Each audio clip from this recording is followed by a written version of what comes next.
When we think of samurai, we often picture warriors with swords and honor. But behind every blade was a life, a household, a budget, and a daily struggle. So how were samurai actually paid? And what did their financial lives look like in peace and in war? Before we dive in, I'd like to recommend a book that continues to inspire this channel, Bushido, The Soul of Japan by Inazo Nitobe. While it focuses on the moral code of the samurai, it also touches on the humility and simplicity that shaped their daily lives. Link is in the description below. Welcome to the Samurai Bushido Channel, where we explore not only the battles and beliefs, but also the everyday realities of Japan's warrior class. Please like this video and subscribe to support this journey through quiet strength and historical depth. Let's begin. 1. What is a samurai salary? First things first, most samurai were not paid in money. They were paid in koku, a unit of rice. 1 koku was the amount of rice needed to feed one person for a year. So a samurai's income was measured not in coins, but in calories. The amount of rice a samurai received depended on his rank and his lord. Some had just enough to survive. Others had massive stipends and land. But everyone, from foot soldiers to daimyo lords, was part of a rice-based economy. 2. High-ranking samurai wealth and power. Top-tier samurai such as Hatamoto and daimyo received tens of thousands of koku per year. This wealth allowed them to maintain large residences, hire retainers and servants, fund military campaigns, build influence in court. But it wasn't all luxury. With great income came great responsibility. They had to support vassals, feed retainers, pay taxes, contribute to public works. A daimyo's wealth was often distributed to hundreds of people below him. So even if the number sounded huge, the personal gain might be limited.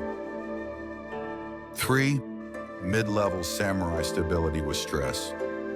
Most samurai fell into the middle range. They had enough to live respectably, but not extravagantly.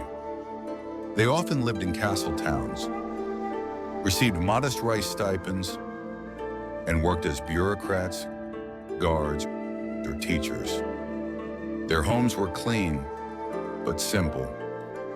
Their clothing neat, but not flashy. Many had side roles teaching martial arts, tutoring noble children, or even farming a little.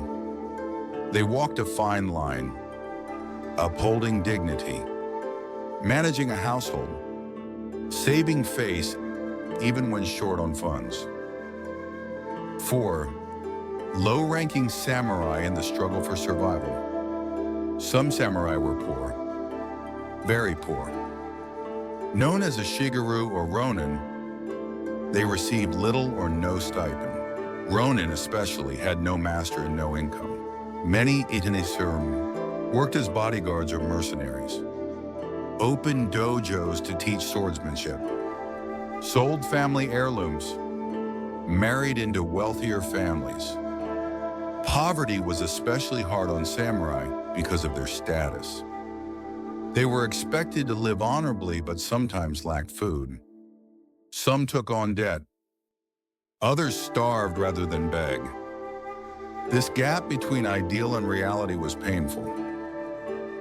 5. Samurai households managing the budget. A samurai's stipend measured in koku was usually paid in 2 deliveries per year. That meant budgeting was essential. Expenses included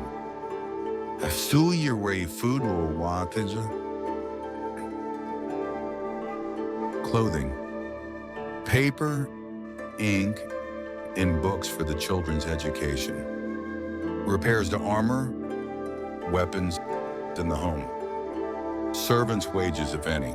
Wives often managed the household economy.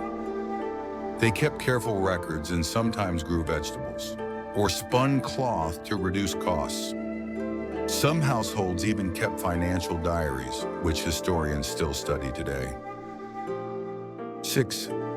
Debt and financial collapse. Despite the samurai image of stoic strength, many went into debt. Why?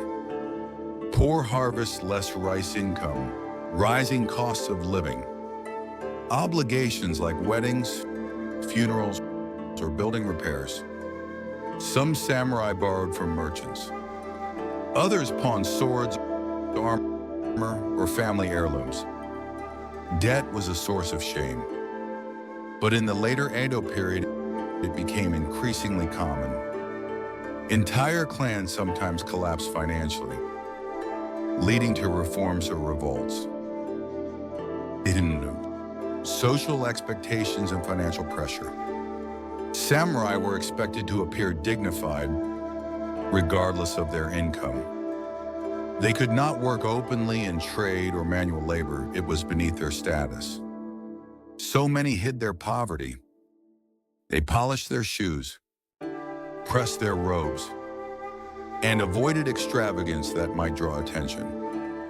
This pressure led to quiet suffering, but also to creative solutions, lending circles, secret side jobs, marriages of convenience. Honor had to be maintained even if the rice ran out. 8. The end of the stipend system. In the Meiji Restoration, late 1800s, the samurai class was abolished. Their rice stipends were converted into government bonds, many of which quickly lost value. Suddenly, warriors became job seekers. Many became teachers, police officers, farmers, or writers. Some adapted, others did not. The shift from rice to money marked the end of an era not just in economics, but in identity. 9. What we can learn today. The samurai were not just symbols of strength. They were real people managing real lives. They budgeted with rice, hid their hardships, maintained dignity in struggle. We can learn from them how to live with restraint, how to hold honor in hard times, how to adapt to changing systems. Their economy was strained by modern standards, but their values remain familiar. Thank you for watching this episode of Samurai Bushido Channel. If this journey into the financial life of the samurai taught you something new, please like and subscribe. Until next time, live simply, spend wisely, and walk with honor.